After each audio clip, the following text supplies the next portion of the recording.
Should your toothpaste contain salt? Research says salt is a natural disinfectant as it helps in healing oral swellings, recovering from recent surgeries, and to cure swollen gums.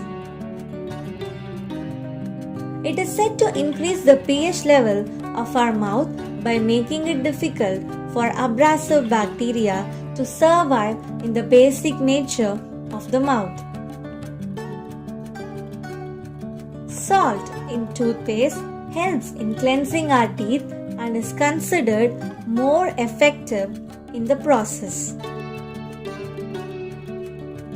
Though it has a lot of advantages, it equally has got its own disadvantages. It does not whiten the teeth.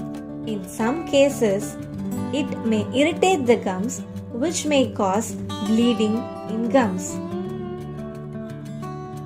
Hence, there is no hard and fast rule that there should be salt in your toothpaste.